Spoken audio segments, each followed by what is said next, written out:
What's up guys, my name is Jack and welcome to another episode of Nostalgia Unknown. This is a series I started to see if classic games are really as good as people say they are, but I've never played the games before, so I'm not looking through the nostalgia glasses. If you want to learn more about the series, there's a link to my info video in the description. So here we are with the last NES main series Mario game. Let's get started.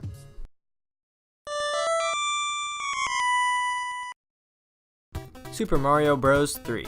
Super Mario Bros. 3 was released in North America for the NES in 1990. The game was directed by Nintendo developer Shigeru Miyamoto, leading a team of around 10 other developers, and took over 2 years to make.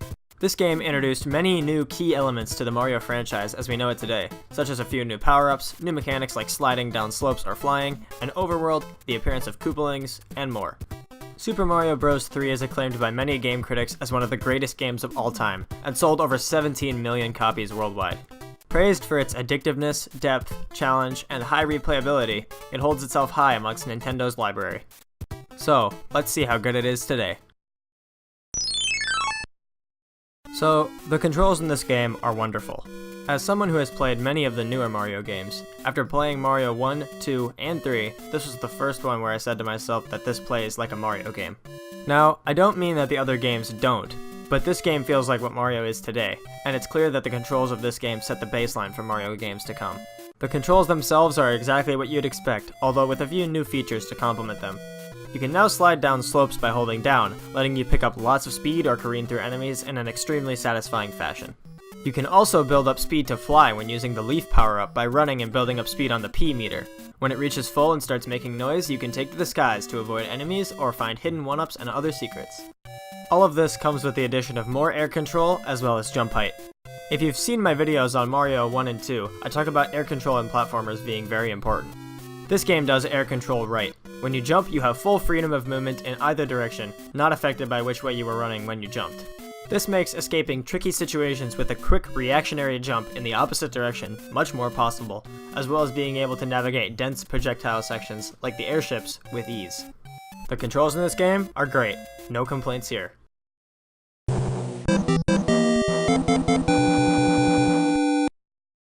We can start this section out with something simple that I like, sliding. It's satisfying, helps you build up a lot of speed, and fits into the game very well. It's usually easy to tell when the game is setting you up for a slide, so it's hard not to get excited.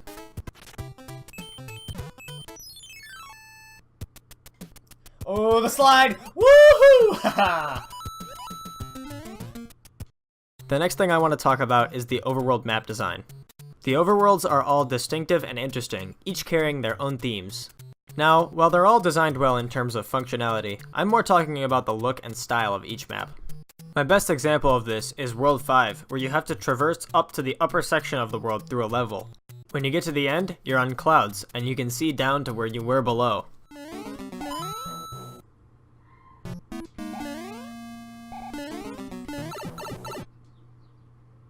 Whoa. Whoa! That's really cool, actually, that you had to... Oh, that's cool, and you can see it, like, down in there. Oh, wow. Alright, yeah, I wasn't sure if I was gonna put map design on the things I like, but that's really cool. I know by today's standards, this is a cheap, easy trick, but something about it was so cool in the moment. The last thing I want to talk about here is the general sound design. I say sound design and not music because everyone talks about the music of Mario 3. It's not that I don't like the music, I think it's phenomenal, but the other sound effects and shorter tunes I think are overlooked sometimes. Something about the sound effects all feeling appropriate and short tunes like the 1-up minigames or the Toad Houses still being catchy despite being incredibly short loops is really impressive to me. They are sounds that are very iconic, and I think I would have no trouble placing them if I heard them on their own.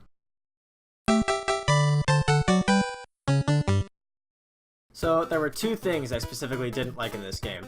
The first is jumping on the surface of water. Because of the way sinking in water works, if you're on the surface of water and you don't hold down the jump button all the way, you'll do a very short delayed jump. It's easy to mess up because of this, and it can be a little frustrating. Coupled with this, the other thing I don't like in this game is the Mega Cheep Cheeps, specifically when they're jumping out of the water to try to eat you. If they hit you, they eat your ass in one shot, no chance to escape, no matter if you have power-ups or not. And of course, paired together in one level were these two issues, leading to a level that I had a lot of trouble on.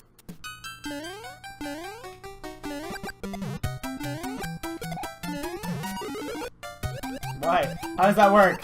Ah! What? Oh, that's instant death, isn't it? Fucking damn it.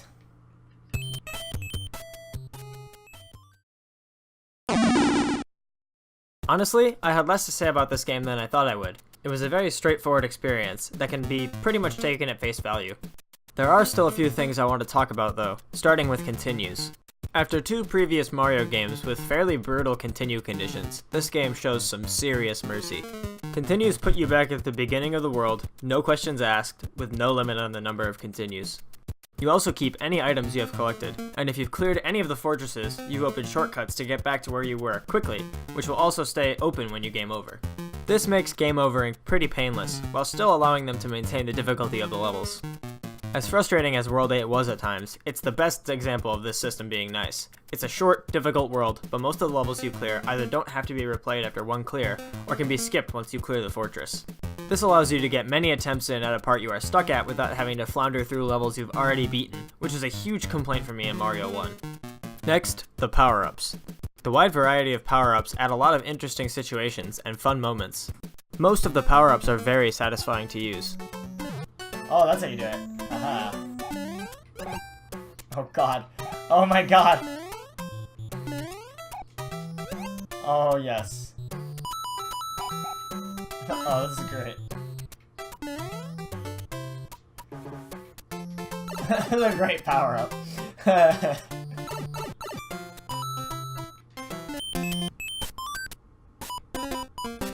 You know what? Let's go. I want the Hammer Bros.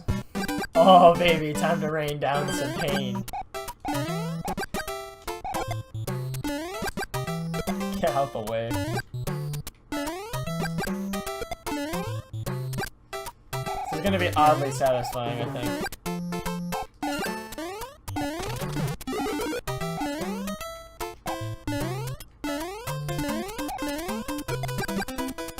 Now we're raining down some pain, boys. No, I got hit! Right before the hard part, are you kidding me? The power-ups contribute great variety, especially the suit power-ups that you collect to use at your convenience. I think the game could have existed without them. However, the reason I bring them up now is that a lot of the level designs would have to change to accommodate them not existing. This is something that I think contributes to the enjoyment of the game greatly. It was designed using every aspect of its mechanics, which I think is great game design. The last thing I want to talk about here is something that I think is very important in platformers, and that is fair difficulty. In a platformer, you want player deaths to be the player's fault, not something that was out of the player's control. This leads to a lot of rage quits and calling bullshit in some games. This game, however, is not one of those. It occurred to me after I had played the game and was writing this episode that I don't think I ever called bullshit on this game once, even in 3-8, the level with shallow water and the Mega Cheep Cheep.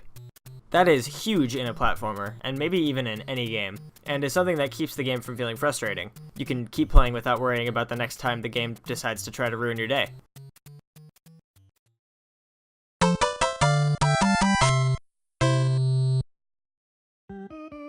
Super Mario Bros. 3 is a critically acclaimed platformer, and its excellent design easily shows why that is. It was a blast to play, and it was actually less of a time commitment than Super Mario Bros. 1 and 2, which is actually a plus in my book. It holds up incredibly well. The design and feel of the game is excellent and doesn't feel dated at all. Everything is too iconic for it to ever get old. If you haven't played this game, play it. It's a wonderful game that deserves its praise. So this has been my look at Super Mario Bros. 3. I'd love to hear your thoughts on the episode in the comment section. If you'd like to join me on my live stream where I play through these games to review, you can find me at twitch.tv/losermanwins, and there's a link in the description for that as well. So that's the main series of Mario games for the NES completed. However, we aren't done with the NES yet, so I'll see you guys next time for some wholesome Saturday morning cartoon action.